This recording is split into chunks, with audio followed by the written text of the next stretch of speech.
Salut les amis, ici Shadow pour une nouvelle vidéo et donc on continue notre live construction sur le set numéro 76051, j'ai nommé le Super Hero Battle, Airport Battle, pardon. Et donc, comme vous pouvez le voir, j'ai posé les stickers, donc on va s'attarder quelques minutes là-dessus et ensuite on commencera ma petite partie préférée. Donc tout d'abord, comme vous pouvez le voir, j'ai posé donc le petit logo qui vous indique que par là c'est la tour de contrôle. On a là, il faut que je vous fasse un focus quand même. Donc, un bon focus si possible. Voilà, donc AIM, Stark Industries, et bien entendu, Hammer avec le petit logo fragile. J'aime beaucoup, personnellement ça m'a beaucoup fait rire. Et donc, si vous ne vous souvenez plus qui est Hammer, c'est que vous ne vous souvenez plus de cette superbe danse par un acteur dont je n'ai pas le nom, qui nous a fait sur scène lors d'Iron Man 2, qui était vraiment très très cool, quoi. Ce petit pas de danse ultra cool. Vous avez donc le No Entry. Là, vous avez, hop là, restricted area. Oui, d'accord. Comment on pourrait dire ça en français zone sécurisée ou zone interdite au public, quoi. Restricted. Oh là là, restricted area. J'arrive pas à le prononcer, je suis désolé. Je n'y arrive pas aujourd'hui. Donc ce que j'aime beaucoup, c'est qu'il y a marqué, et je pense que ça a fait marrer absolument tout le monde dans le monde des affoles, c'est Authorized Minifigures Only. Donc c'est-à-dire qu'en gros, au lieu qu'il y ait marqué personnel autorisé seulement, il y a marqué mini-figurines autorisées seulement, ce qui est relativement drôle. Vous avez en bas rien du tout, là vous avez le moniteur qui est placé, et à l'intérieur, si vous regardez, j'ai placé les deux autres moniteurs. Voilà.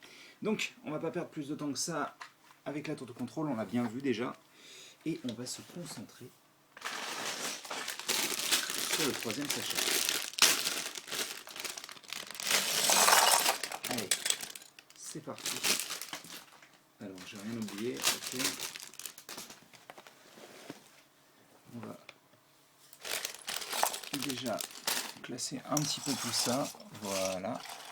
On va prendre la figurine, les pièces de figurine de cap, vu que, comme vous l'aurez compris, dans ce sachet-là, on va avoir Captain America. Alors, apparemment, c'est pas une nouvelle figurine, d'après ce que j'ai lu. C'est genre la figurine de Age of Ultron qui était, elle, nouvelle à l'époque, mais là, pour le coup, ce n'est pas une nouvelle figurine. Ce qui est un peu dommage vu que le costume a changé, apparemment. Alors, je m'y connais pas trop en costume de Captain America, perso. Je sais juste que mon préféré reste celui du premier film, vu qu'il fait plus militaire. Et donc plus, on va dire, logique. Donc avec le bouclier à la bannière étoilée, bien entendu. Voilà. Et donc, je vais quand même vous montrer le dos, par principe, vu qu'en plus on a le focus. J'aime beaucoup les espèces de... Comment dire de... Ah mince pas de ceinture, mais de bretelles pour maintenir le bouclier en place. Alors bien sûr, ce n'est qu'esthétique. Hein. Vous n'avez pas de truc aimanté ou je ne sais quoi comme il a dans le film pour pouvoir maintenir son bouclier par la force de la pensée, quoi. Et donc on va commencer la construction avec une 2x6. Alors, je vais m'installer mieux parce que là je suis super loin de ma caméra. Donc on a ça. On a ça avec un focus. Exactement. Et on va prendre une pièce 1 par 4 pardon, et 2 par 2. Et ensuite on va rajouter une pièce 4 par 4. On retourne. On vient prendre 2 pièces 1 par 2, que je n'arrive même pas à enfoncer, quoi. C'est quoi cette force? Sérieux. On vient prendre ensuite des pièces pentues. Comme ça. Voilà. Et on retourne à nouveau. Et là on vient placer, alors ok. Oh, c'est marrant ça. ils l'ont sorti dans cette couleur-là. De base, en fait, les pièces avec les ball cups sont de couleur gris clair, en fait. Et donc là, ils ont décidé que, vu que c'est du super-héros, on va matcher, on va faire en sorte que les couleurs se... Vous voyez, je me suis même gouré parce que j'ai le réflexe de me dire que les pièces gris foncé sont les ball joints, que je ne vois pas d'ailleurs. Où est-ce que tu es, petit ball joint? Pas ici, en tous les cas.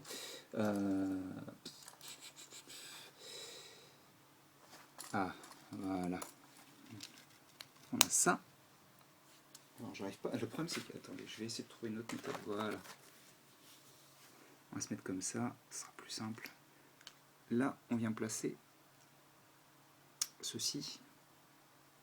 Et juste en dessous, cette pièce avec des tenons, comme vous pouvez le voir, sur le côté. Et en fait, on va placer cette petite pièce.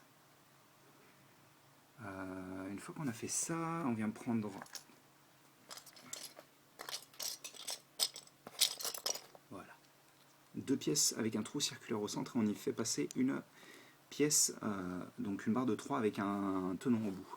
Ce qui permet en fait de créer un pivot avec de la friction vu que le tenon va avoir tendance à résister contre le trou pour tenon en fait.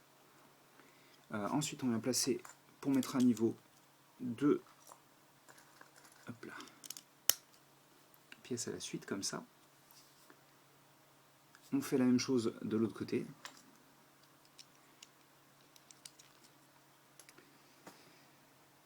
Où est-ce qu'elle est?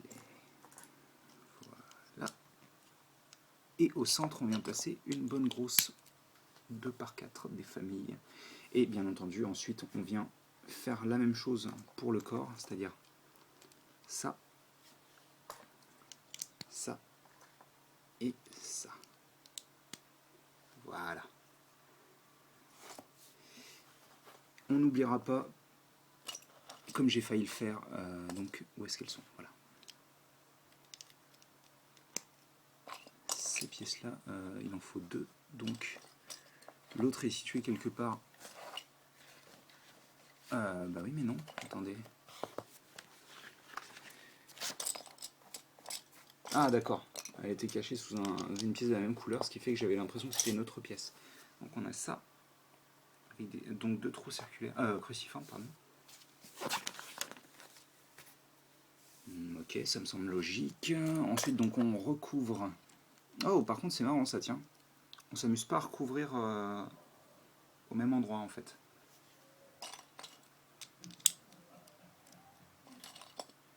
On a ça.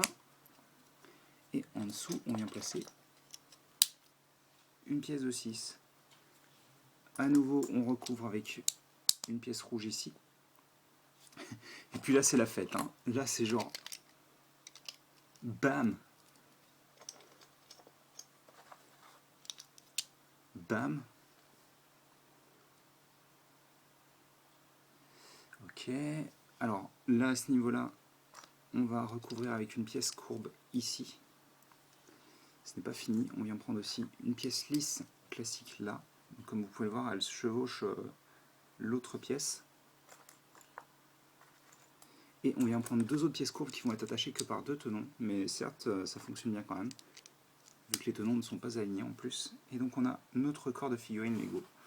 Avec donc des autocollants à poser qui, comme je l'ai expliqué, seront posés pendant l'entracte. On vient placer ensuite ces pièces-là. Comme ceci. Donc on a ça. Donc là pour le coup vraiment on a notre corps. Hein. Ah donc on va commencer, donc ça je vais pouvoir le poser sur le côté pour le moment. On va commencer notre jambe. Et on la commence avec une 2x4. Ça va vite prendre un petit peu de longueur avec cette pièce-là. Puis donc celle-ci. Ensuite, on va placer cette pièce très particulière. Hop.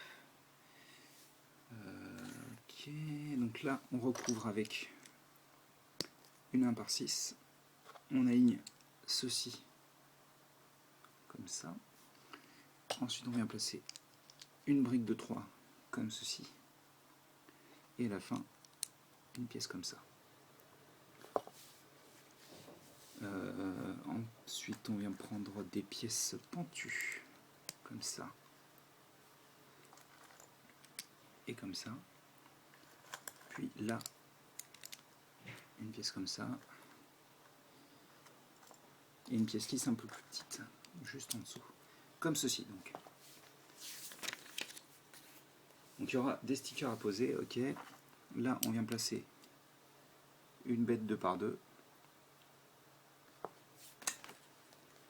Et c'est pas fini, on va faire un petit sous-assemblage avec, non, pas du tout cette pièce-là, mais ces deux pièces-là, pardon, et une pièce pentue, comme on a pu le voir en fait sur les côtés du corps, donc c'est les petites grilles pentues en fait, hein, qu'on va placer comme ceci. Mais je suis stupide, hein, c'est pas du tout ça qu'il faut placer, c'est deux, une par trois. Comme ça. Et donc, ça vient se placer ici. Et donc on a fait une partie de la jambe sur le côté. Et on n'oubliera pas, pour terminer, de prendre une autre, une par 3, mais cette fois-ci en plate. Et ceci. Et donc on commence à reconnaître la forme d'une jambe de figurine Lego. Donc il y a un sticker sur cette partie-là. Et ça, on vient insérer là-dedans. Ce qui fait que vous avez une jambe. Ça rend vachement bien. Franchement, chapeau. En plus, je m'attendais à ce qu'elle soit plus grande, mais en fait, elle est plus compacte que ce à quoi je pensais. Moi, j'aime bien les petites, enfin les trucs assez compacts. Donc même pour un truc géant, je trouve que c'est une bonne idée de l'avoir pas fait trop gros. Je me rends pas compte après, parce que je l'ai pas vu grandir dans le trailer ou quoi que ce soit. Donc je me rends pas compte de la taille qu'il prendra après. Donc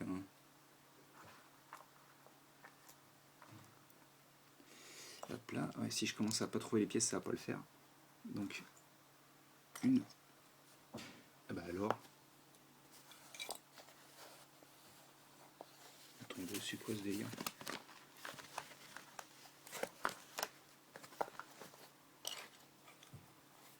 Attends une minute. Ah voilà. Donc on a ça, puis ça. Ok, donc on va refaire la même chose que tout de suite là, il y a 2 minutes. On recouvre comme ça, puis comme ça. On va faire ça tout de suite d'ailleurs. Tac et tac. Et donc là, on vient placer sur le côté ceci. Ah ouais, le lisse noir comme ça, les traces de doigts, c'est une catastrophe. Hein. Hop, je viens placer ensuite ces 4 pièces ensemble. Et donc on a notre autre jambe qu'on vient insérer ici. C'est cool quand même. Hein. Franchement,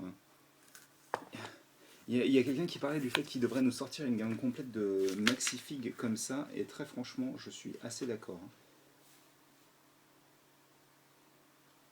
Alors, on va continuer avec un bras qu'on commence comme ça.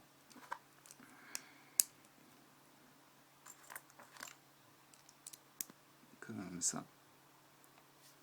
Ensuite, on place cette pièce-là qui en même temps recouvrira une partie de la rotule, enfin de l'attache pour rotule, pardon. Donc on a ça. C'est marrant qu'ils ne nous le disent pas de le faire en x2 parce qu'au final, une fois qu'on a retourné le poignet, c'est un x2. Hein.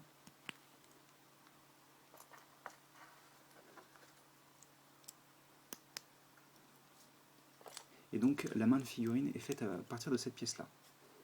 Ça marche plus ou moins bien, moi je trouve que c'est ok perso pour ce que ça doit faire. Et donc, on vient placer ça ici. Voilà.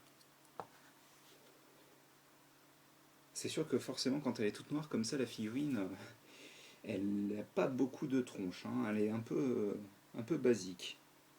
Mais vous inquiétez pas, dès qu'on a fini ça, je pars coller les stickers. Et dans la vidéo d'après, vous pourrez voir donc Giant Man, ou Ant-Man en version géante, comme vous préférez, avec les stickers et tout beau, tout propre.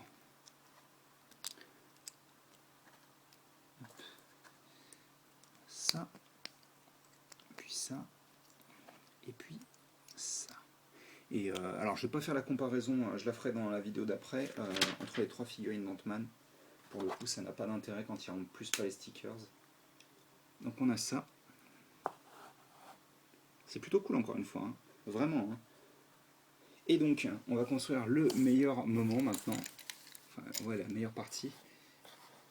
C'est le casque, donc la tête en règle générale. Et donc on commence avec cette pièce là, et c'est marrant parce qu'il l'incline comme ça dans la call box, donc dans la petite boîte où il vous montre la pièce pour vous dire ce qu'il faut utiliser, pour que vous puissiez voir en fait les trous circulaires. En dessous on place cette pièce là donc, et puis c'est parti pour le fun. Hop, des pièces de snot sur les côtés, et là une pièce comme ça.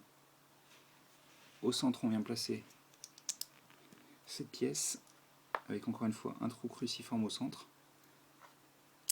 et des petites pièces jaunes parce qu'on n'a pas vu assez de pièces de couleurs bizarres jusqu'à présent.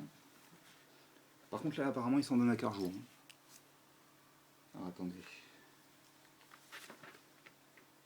Ok, d'accord, non, ok. Je pensais qu'on mettrait quelque chose là, mais non, pas du tout. Là on vient placer cette pièce et à l'avant celle-ci. On recouvre avec cette pièce là. On rajoute à nouveau 2 pièces jaunes. Ah oui, ok.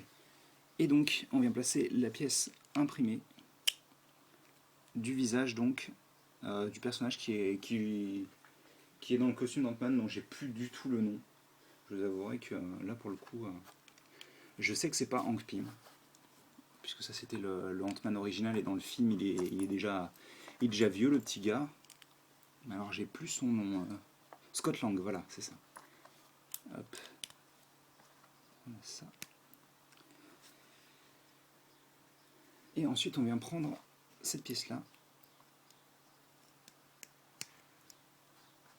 puis celle-ci, et comme vous pouvez le voir ça couvre une partie de sa bouche.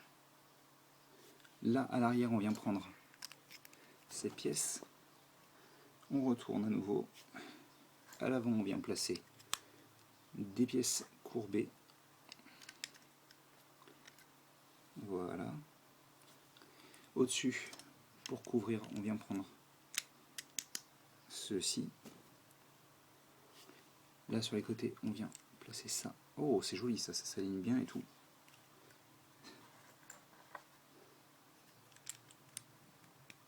Hop, donc on a ça.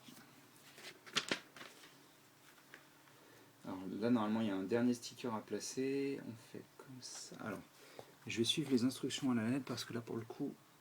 Ok, alors ça va comme ça, comme ça. Donc on a juste ça. Et quand on retourne, en fait, on place juste une pièce là. Comme ça. Et ça, on vient l'attacher donc ici. Et en fait, ça fait donc le masque sur la bouche d'Ant-Man. Et là, on a un sticker à ce niveau-là. Ensuite, on vient placer... C'est marrant parce que c'est un petit peu la même manière que j'ai de moquer en règle générale. Donc on a... Je ne veux pas m'envoyer des fleurs ou quoi que ce soit, mais c'est vrai que moi j'aime bien moquer, comme vous savez, avec des petites pièces. Et c'est encore mieux quand le masque est bien inséré. Et c'est vrai que je retrouve un petit peu cette manière que j'ai de travailler en règle générale sur des figurines et tout.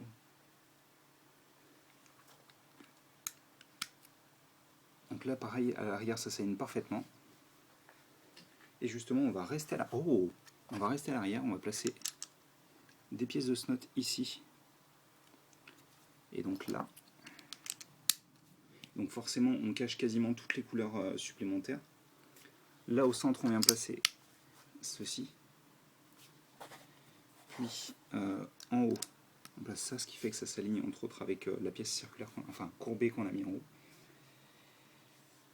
Hop, on vient placer ici et là des pièces un peu plus larges. D'accord. Ouais, c'est pas plus mal qu'on place ça parce que je vous avouerai que je trouvais la tête pas assez profonde. Voilà. Oh, c'est vachement joli, n'empêche, hein, comme effet.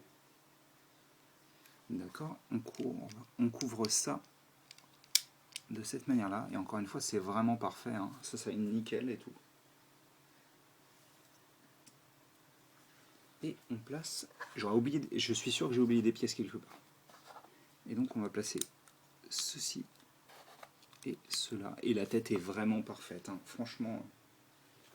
Ah voilà, j'ai oublié normalement au niveau des pieds, il y avait une pièce comme ça en plus qui fait que le pied est plus long en fait.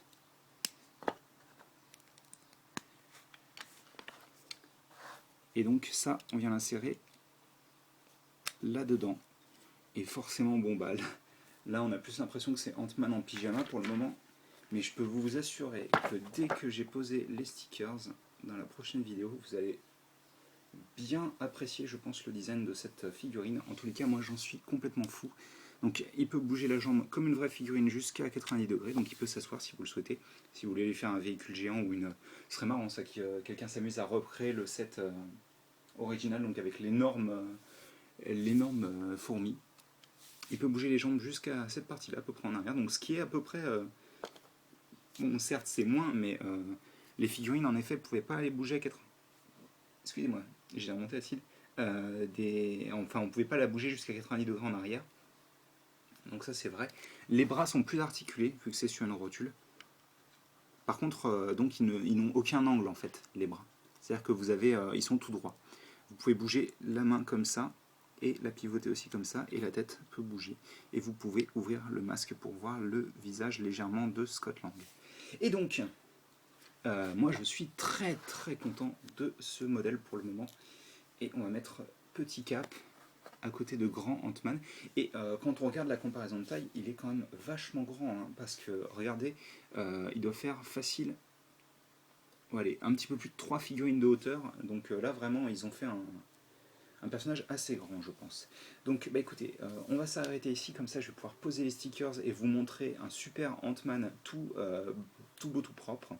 Et on se retrouve juste après pour de nouvelles vidéos. Allez, à tout de suite.